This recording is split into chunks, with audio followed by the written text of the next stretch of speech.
Hi everyone and welcome to this week's Sunday night video. This week I'm covering the sad and tragic story of Thomas Keeny, Ralph Simpson and the murder of Hannah Robson, which took place in Gateshead in 1870. I hope you will find it interesting. But before we begin, can I just say, if you do enjoy this video, then please give it a thumbs up.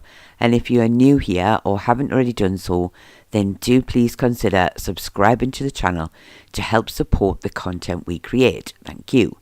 It is completely free to subscribe. It doesn't cost you any money at all, but it really does help to support the channel. And I would just like to add, as I always do now, that I do record these stories live, so I do sometimes make mistakes, which I always try to rectify. So I hope this does not spoil your enjoyment of the video. The past lives of those involved in this week's story are almost impossible to find. Two of them are under the age of 18, which makes information about them always difficult to find, and the other, although older, is given several different names in the newspapers and also different ages too, so it makes finding her past life difficult as well. However, what we do know is that Thomas Keeny was around 16 years old at the time the crime was committed, so would have been born in around 1854, and he lived in Gateshead and worked as a glassmaker. Ralph Simpson was around 17 years old at the time the crime was committed, so would have been born in around 1853 and lived in Gateshead. His place of work is unknown. And the victim, Hannah Robson, had previously been living with a man by the name of Alexander, but he had left her and she had had to go into the workhouse, and at the time of her death she had only been out of the workhouse for around a week.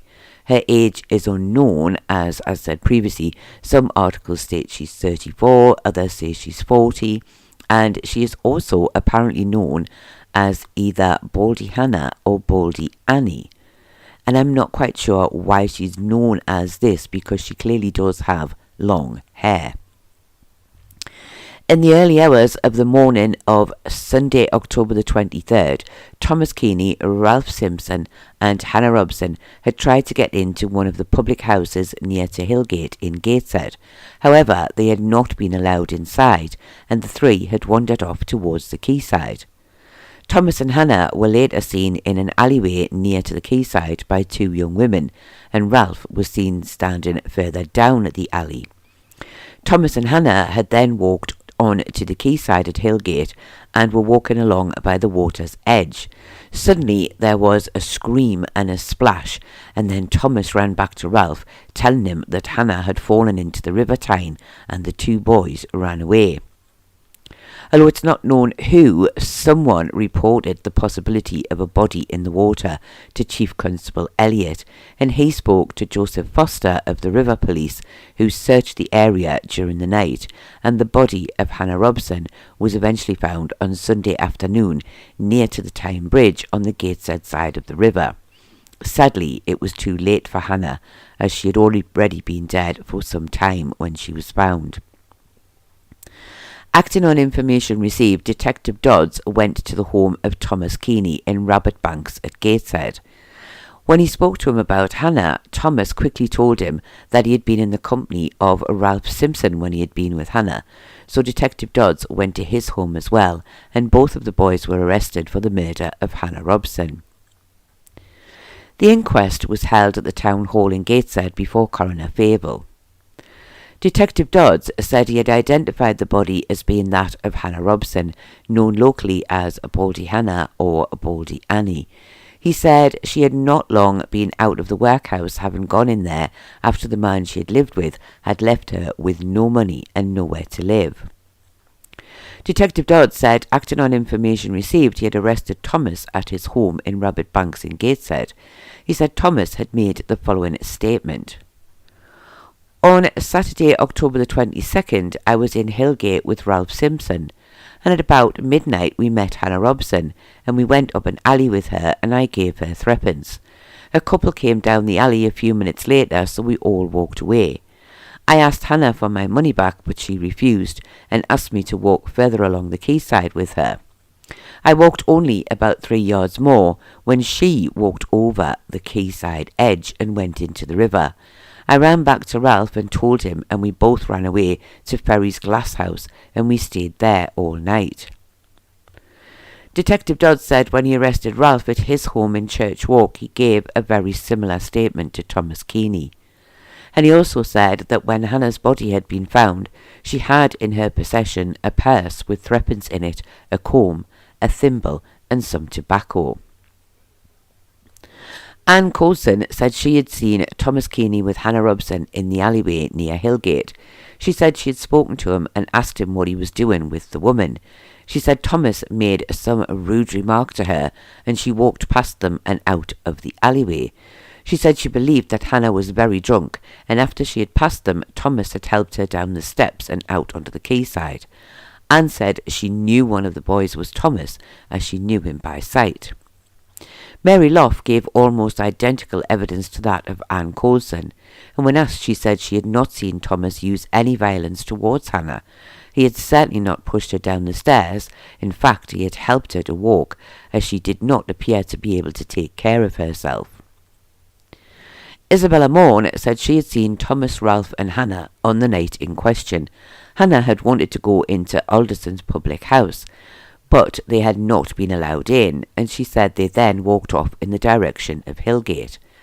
Harriet Alderson gave the same evidence as Isabella, and neither of the women stated whether Hannah was drunk or not at the time. Charlotte McWilliams said she lived with her father in HIllgate. She said she was just about to go to bed on the 23rd when she looked out of her window. She said it was around 12:40 a.m. She said she heard a woman shouting "police," and she could see a man and woman standing near a wall, and it looked to her as if the man was hitting the woman's head off the wall. She said a few moments later she saw the couple walking along the quayside in HIllgate. She said the man seemed to push something over the quay, and then she heard screams and a splash. A few moments later she said she saw another man join the other, and they both ran away along the quay. When asked, she said she could not be sure that the two prisoners present at the inquest were the same men that she had seen that night. Thomas and Ralph were then asked to put their caps on, and Charlotte said the caps they wore looked like the ones the men had on that night.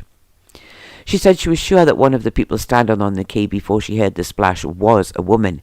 She could see her long hair hanging over her shoulders. She said she never went outside all the time this was going on, and after the men had ran away, she saw a sailor go over the quay with a light. She thought to look for the woman who had fallen in, but he did not find anything. Dr. Bannon said he had been called to examine the body of Hannah Robson the following day. He said he did not find any signs of violence on her body. He said he had also performed the post-mortem, and the cause of death had been drowning. Ralph Simpson, one of the accused, was called to give evidence, but he had been told that he did not have to speak if he did not want to. However, he stated that from where he had been standing that night, he could not say what was going on at the quayside. He did not say Thomas pushed Hannah into the water. John Bourne said he had seen Hannah Robson in HIllgate on the 22nd of October at around 11:30 p.m. He said she'd been very drunk at the time, and she'd ran towards the water's edge, and a man by the name of Jack had grabbed hold of her and pulled her back. He said she broke free and tried again, but the same man pulled her back. He said he heard her say, "It's old George what's put me where I am. I will do it later." He said she then walked away, and he did not see her any more after this. The man by the name of Jack, who John mentioned as having saved Hannah at the HIllgate quayside, does not seem to have been called to give evidence at the inquest. It was then suggested that when Thomas was seen running towards someone on the quayside, that he may have been trying to stop Hannah from jumping into the Tyne, and not that he had pushed her in. I did not find any details of the coroner speaking to the jury. However, we can assume, as was usually the case, that he would have told them it was for them to decide if there was enough evidence to find the prisoners guilty of murder. The jury retired for quite some considerable time before returning a verdict of guilty of wilful murder against Thomas Keeny and not guilty for Ralph Simpson. Ralph was then discharged and Thomas was committed for trial.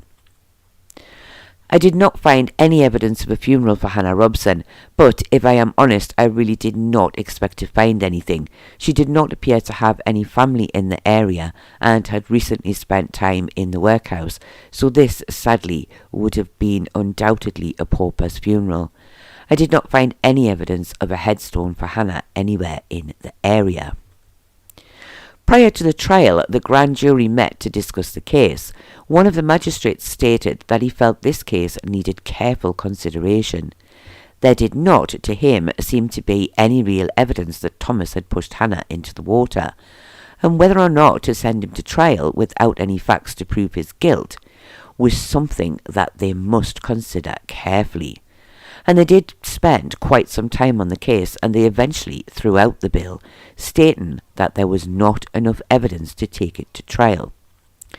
Thomas's defence then applied for him to be discharged immediately, and this was granted, and Thomas was free to leave.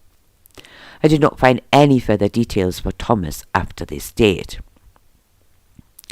This was most definitely a very strange case. There is 100% evidence to prove that Thomas was with Hannah both at Hillgate and in the alley near to the quayside, as he admitted as much to Detective Dodds when he was arrested. And although he did not really say much, Ralph Simpson also confirmed that they had been together when he said he had not seen Thomas push her off the quayside and into the water.